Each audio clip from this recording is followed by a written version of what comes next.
Pernah kepikiran nggak sih kalau dibalik semua ledakan dan kostum keren di film superhero, sebenarnya ada alat pendidikan yang super kuat?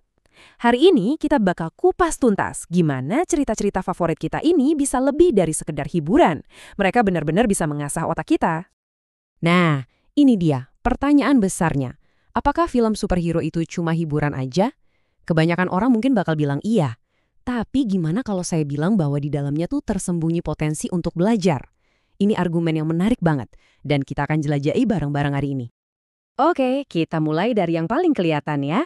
Kekuatan super. Kedengerannya fiktif banget kan?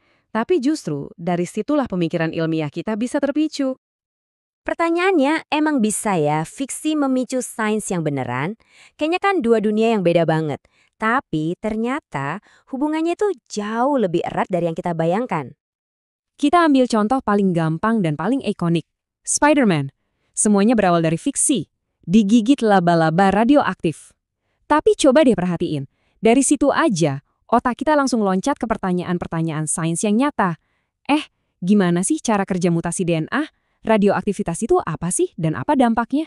Tiba-tiba, fiksi jadi semacam pintu gerbang yang asyik banget buat belajar biologi dan fisika. Nah, jadi intinya gini. Setiap dunia fiksi itu kan punya aturannya sendiri, semacam logika super gitu. Waktu kita nonton dan berusaha ngikutin alurnya, tanpa sadar kita tuh lagi menganalisis, berkreasi, dan yang paling penting, kita lagi melatih otot berpikir kritis kita. Dan kata super ini ternyata artinya bukan cuma soal kekuatan fisik doang loh. Konsepnya tuh jauh lebih luas dari itu. Ada yang namanya pengetahuan super, kecerdasan super, bahkan masalahnya pun super, dan solusinya juga harus super. Mau bukti? Lihat aja kasusnya Tony Stark. Dia dihadapkan sama masalah super. Disekap teroris di dalam gua. Dia gak punya otot super kan? Enggak. Tapi dia punya pengetahuan super di bidang fisika yang luar biasa. Dan hasilnya, solusi super. Dia bikin reaktor portable yang tadinya mustahil. Ini bukti nyata kalau kecerdasan itu salah satu kekuatan super yang paling dahsyat. Oke, soal logika dan sains udah kita bahas. Tapi itu baru setengah dari ceritanya. Bagian yang seringnya justru paling nempel di hati kita, ya kan? Itu adalah perjuangan moralnya. Nah, disinilah kita bicara soal hati seorang pahlawan. Coba kita bandingin 3 pahlawan ini. Masing-masing punya dilema moral yang beda banget. Tony Stark, dari produsen senjata jadi pahlawan energi bersih. Itu soal tanggung jawab. Steve Rogers, yang dipilih bukan karena ototnya, itu soal integritas. Terus Bruce Banner, wah ini personifikasi perjuangan mengendalikan sisi gelap dalam diri. 3 pahlawan, 3 pelajaran hidup yang dalam banget. Dan kita harus ingat, serum itu cuma memperkuat apa yang emang udah ada di dalam dirinya Steve Rogers. Pahlawan sejatinya itu bukan Kapten Amerika yang berotot, tapi si Steve, cowok kurus dari Brooklyn yang nggak tahan lihat orang lain ditindas. Jadi, kekuatan utamanya itu karakternya, bukan fisiknya. Terus, kenapa ini semua penting buat kita? Soalnya, nilai-nilai kayak pengorbanan dan integritas yang kita lihat di film itu bukan cuma buat di film.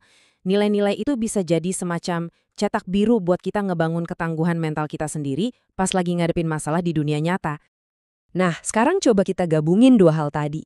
Di satu sisi ada provokasi intelektual, di sisi lain ada pembentukan karakter moral. Kalau 2 ini disatuin, kita dapat apa? Kita dapat sesuatu yang benar-benar baru. Jangan-jangan, ini sebenarnya adalah genre pendidikan yang nyamar. Nah, ini dia definisinya. Genre superhero itu bukan cuma film aksi biasa. Ini adalah perpaduan yang unik banget antara logika super yang bikin otak kita kerja dan nilai-nilai hero yang ngebentuk hati kita. Dua-duanya jalan barengan. Jadi kesimpulannya gimana? Film superhero itu lebih dari sekedar hiburan. Ini bisa jadi media pembelajaran yang sangat kuat. Anggap aja kayak buku teks, tapi dalam bentuk visual yang jauh lebih seru dan gampang nempel di kepala. Tapi tentu aja ini bukan tanpa tantangan ya. Kalau potensinya sebesar ini, terus pertanyaan selanjutnya adalah, apa aja sih tantangannya buat ngejadiin ini sebagai alat pendidikan yang beneran di dunia nyata? Dan tantangannya nggak sedikit. Pertama, kita harus pinter-pinter milih film yang emang punya daging, bukan cuma aksi doang. Kedua, butuh peran pendidik sebagai pemandu diskusi yang kritis. Dan ketiga, kita juga harus cerdas dalam menyikapi sisi komersialismenya. Jadi, lain kali Anda nonton film superhero, coba deh berhenti sejenak dan tanya ke diri sendiri.